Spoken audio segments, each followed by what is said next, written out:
Good evening. Here is the world news from BGI TV, Baba Bagide Imo TV. I am yours faithfully, Mowibe Babila Lawal. First are the major headlines for the world news. Buhari leaves Abuja to attend special session on UNEP at 50 in Kenya, proceeds to UK on 2 weeks medical checks. Tinubu Aregbesola move to reconcile. Let Tinubu hands be shaken, it remains our choice, Jibrin insists. Presidency 2023, it should go to Southwest, but it's Southeast tone on merit, Honorable Kola Lawal. Landlord drives tenant to court for refusing to leave house after eviction notice.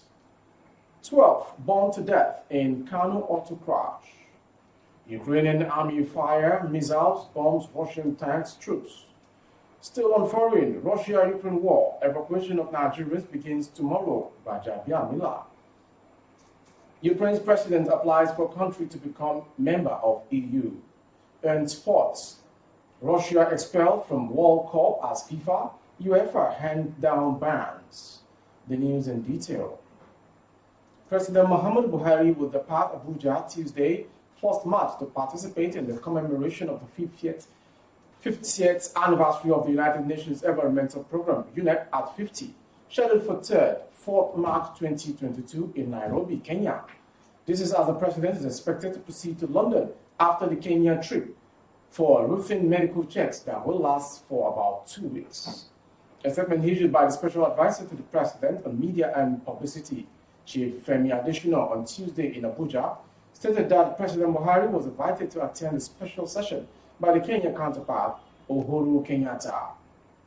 According to the statement, the theme of the special session is strengthening the UNEP for the implementation of the environmental dimension of the 2030 Agenda for Sustainable Development.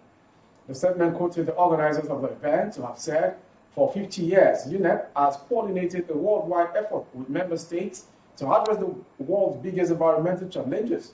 Member states are vital partners in formulating UNEP's policy, implementing UNEP's program, and championing solutions to our shared environmental challenges.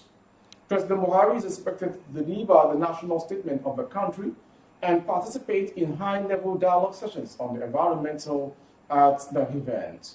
He will be accompanied by the Minister of Foreign Affairs, Geoffrey Onyema, Minister of State for Environment, Sharon Ikiazo, National Security Advisor, Major General Babagana Mongono retired, Director General of National Intelligence Agency, Ambassador Ahmed Fai Abubakar, and the Chief Executive Officer of Nigerians in Diaspora Commission, Abike Dabiri Erewa.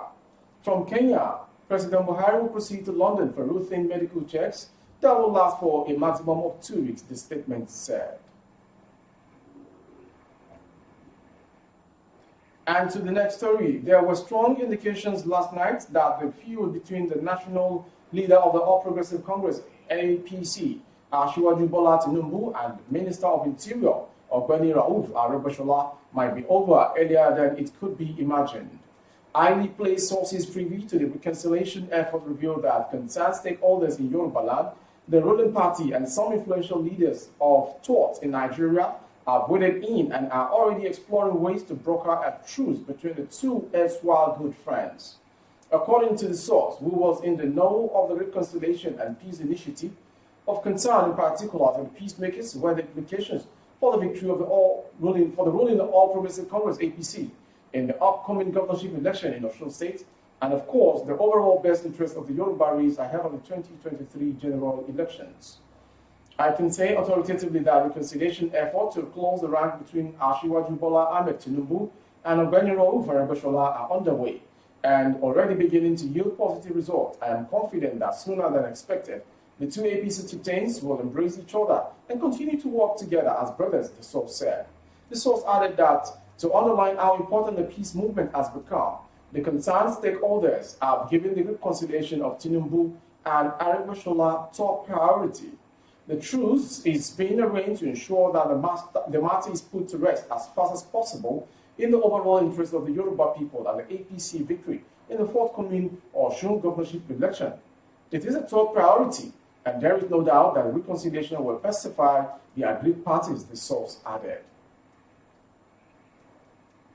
Still on Tinubu issues, Abdulmumin Jibril, a former lawmaker and the Director General of Tinubu's campaign, on Tuesday insisted that nothing will stop Nigerians from voting the national leader of the All Progressive Congress, APC, Bola Tinubu, even if his hands were shaking. Jibril in the tweet noted that the former governor of Lagos State remains the choice of many Nigerians, but reacting to the video, the former lawmaker asked opponents to support their aspirant whose hands were not shaking. He tweeted, "Let his hands be shaken. It remains our choice. Go and mobilize your support, aspirant and whose hands are not shaking. Let's meet at the ballot. We are resolute and our support total, where Ashwood goes, where we goes." Still on the presidency matter come 2023, a lawmaker representing Yewa South, Ipokia Federal Constituency of Ogun State, Kolawole Lawal, has said that the presidency should go to the southeast geopolitical zone on merit, but concluded that the southwest region will have it at the end of the day. Lawal stated this on Monday while speaking during the February edition of the monthly program organized by the corresponding chapel of the Nigerian Union of Journalists, NUJ, Abuja chapter, with the theme 2023 and the zoning question. As a person who believes in equity and fairness, I support zoning, and then if you want to look at zoning merit, I'm a Yoruba man from the southwest. If power shift to the south, I will okay it. However, zoning itself is not what we can say can be done right. The presidency should go to the southeast. Why? Southwest has tested power twice because I will say MKO won the election. MKO won the election and it was annulled. And that is why we had Obasanjo.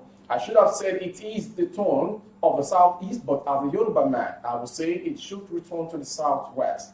However, on merit, it should go to the southeast. Southwest will take it, but because we have added, I think Southeast should have been the best. This is my opinion. It is not the opinion of any party. This is the opinion of the House. South has had it. Southwest has had it, but Southeast has not had it. That is the only area in the South that is yet to have it. If we are looking at it on merit, it should be Southeast. But I am sure, as a Yoruba man, it should go to the Southwest. Lawal concluded. Still on the world news, we're going straight to the next story. A landlord identified as Mr. Fasaliu on Tuesday dragged his tenant to the Ogun State Customary Court sitting in Agbeloba area of Abeokuta over their alleged refusal to leave after being served several eviction notices. Platform Times report that the tenant identified as Mr. and Mrs. Soliu, Mary Aja, Oluwole Modupe, Mrs. Olubukola, and Mrs. Olagoke Riscott, reportedly rented apartment in Fasaliu's house, which was located at Abuleotun along Lafenwa in Abeokuta area of the state. Fasaliu accused his tenants of not taking proper care of the internal structure and also refusing to participate in monthly environmental sanitation. He also complained that the tenants were not making payments regularly. Mr. Fasaliu, however, said that he wants to renovate his building, stressing that they should vacate the apartment with immediate effect. The tenants, however, pleaded for more time so as to be able to get another apartment. The president, in his judgment, ordered the defendant to vacate the apartment on the 4th of May 2022. So another tragic event happening right there from Kano. 12 people were said died in a fatal accident that occurred when two commercial buses, Toyota IS Bus and J5, collided along Kano-Kaduna Expressway. The accident, which occurred around 3 p.m. at Samawa town of Garun Malam local government area on Monday, claimed the life of all the people involved.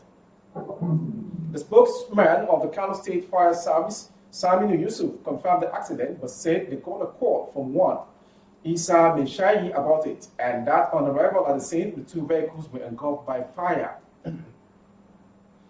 He added that they could not identify the corpses and the vehicle's number. On Monday, 28 February 2022, our fire station at Kura LGA received an emergency call at about 15 hours onward from one Isame Fetul, who reported a road accident fire at Samawa town in Garumbaran local government area. All victims rescued unconscious and found dead by the fire incident, and we cannot identify their names and age due to the fire incident. He added. The spokesman also said that the corpses were taken to the hospital by men of the Federal Road Safety Corps, FRC. However, reaction of the sector commandant of the FRC in Kano, Mato Zubelu, is being expected. And to foreign story, the Ukrainian army has been reported to have fired missiles and bombs at Russian troops near Kiev and closed the city of Zhytomyr. According to the Ukrainska Pravda newspaper and Ukrainian Air Force, the Ukrainian army has also shot down 5 Russian fighter planes and a helicopter on Monday during aerial attacks. The Ukrainian army also confirmed that it had shot down 5 Russian fighter planes and a helicopter during aerial attacks on the city of Vlakir and Brovary in the area surrounding Kiev. It also said bombs were dropped in the northern region of Chernihiv and the southern Ukrainian city of Boniant, which are currently under Russian control. However, according to the Ukrainian news agency, the satellite imagery has spotted a convoy of Russian military vehicles estimated to be 64 kilometers long leading towards the Ukrainian capital, Kiev. According to the United Nations, estimates of 100 civilians have died during Russia's invasion of Ukraine, as Ukraine's government put the civilian toll at more than 150. So another dimension of the same story from Nigeria, the first batch of airlifting of Nigerian citizens trapped in the war-torn Ukraine is now scheduled to take place tomorrow. The evacuation earlier planned for Monday yesterday was rescheduled for tomorrow to give enough room for the Ministry of Foreign Affairs, the House of Representatives, and the Nigerian foreign missions in Ukraine, Poland, and Russia to complete the formalities of moving Nigerians from inside Ukraine to safe borders with neighboring countries. This came as the House said it would give every needed support to the ministry to kickstart the evacuation. Bajamid Foreign Affairs Minister, Speaker of the House, Bafemi Bajabia-Mila, gave the reassurance when he met the Minister of Foreign Affairs, Geoffrey Onyema, in his office in Abuja yesterday for a meeting on the plight of Nigerians caught in the conflict between Russia and Ukraine. Bajabia-Mila, while commending the ministry for the steps taken so far to ensure the safety of Nigerians, the majority of who were students, however, stated that the country must find ways to quicken its response time to emergencies. He noted that response mechanisms, including funds, airplanes, and all equipment must readily be on standby to respond to life-threatening situations such as the invasion of Ukraine by Russia and how they affect Nigerians. The speaker added that measures the National Assembly would take included legislation to address such emergency and supplementary appropriations, among others. Still on the foreign story, Ukraine's President Volodymyr Zelensky on Monday applied for Ukraine to join the European Union in what has been hailed as a historic moment. The leader has been calling for a fast-track entry into the EU to help his nation fight off Russian forces by strengthening its ties with the West. An image posted on social media shows him signing an official application at a desk with indoor barricades behind him. A tweet from the official account of the President's office said, President Zelensky, has signed application for the membership of #Ukraine in the European Union. This is a historic moment. Mr. Zelensky revealed earlier on Monday that he had asked the EU for immediate accession via a new special procedure. Our goal is to be together with all Europeans and, most importantly, to be on an equal footing, he said on his Telegram channel as fighting across the country intensified. He confirmed he had spoken to EU chiefs about the prospect of joining, tweeting last night, had a phone conversation with von der Leyen, talked about concrete decisions on strengthening Ukraine's defense capabilities, macro-financial assistance, and Ukraine's membership in the EU. It came on the back of European Commission President Ursula von der Leyen saying on Sunday that the bloc wants Ukraine to join. And finally, sports story. Russia has been expelled from the World Cup after being suspended from all international competitions until further notice, FIFA and UEFA announced in a joint statement on Monday, while European football governing body also ended its partnership with Russian energy giant Gazprom. The men's team had been due to play in qualifying playoffs in March for the World Cup in Qatar later this year, while its women's side had qualified for the European Championship in England to be held in July. The announcement also affects Russian clubs involved in European competitions. FIFA and UEFA have today decided together that all Russian teams, whether national representative teams or club teams, shall be suspended from participating in both FIFA and UEFA competitions until further notice. Read the joint statement from the governing bodies of the world and European football. The Russian men's team were scheduled to play Poland in the World Cup qualifying playoff semi-final on March 24th and might have faced Sweden or the Czech Republic on March 29th for a place at the finals in Qatar later this year. But their 3 potential opponents insisted they will boycott the matches.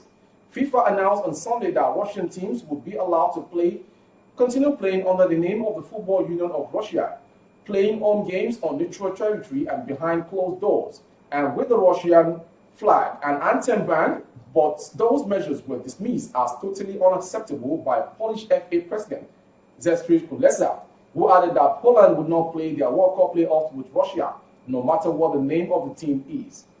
FIFA changed its approach on Monday, kicking Russia out of the Sport Showpiece tournament. That was the world news from BGI TV, but before we go, a quick recap of the headlines once again. Buhari leaves Abuja to attend special session at UNEP at 50 in Kenya to proceed to UK on 2 weeks medical check. Tinubu Arabashola moved to reconcile. We also brought to you, let Tinubu hands be shaken, it remains our choice. Jibrin insists. Presidency 2023, it should go to Southwest, but it's Southeast torn on merit. Honorable Kola Lawal. Landlord drags tenant to court for refusing to leave house after eviction notice. We also brought to you 12 burnt to death in Kano auto crash. Ukrainian army fire missiles burn Russian tanks troops. Russia-Ukraine war, evacuation of Nigerians begins tomorrow by Jabia Mila. Another foreign story still on invasion of Ukraine by Russia. Ukraine's president applies for a country to become member of EU. Still on sport concerning invasion of Ukraine by Russia. Russia expelled from World Cup as FIFA, UEFA hand down bans. Thank you for watching. You can link up on our YouTube channel. The handle is Babagagede Imo TV. Kindly subscribe and click on the notification bell and select all options to access our broadcast. On Facebook, Bagede Imo with Alawiye Adebayo. Please like and follow the page to enjoy our broadcast. On Instagram, Bagede Imo _22. For other placement of the goods and services, coverage of events and function, the phone number streaming on your screen is the direct number to dial strictly for advert placement.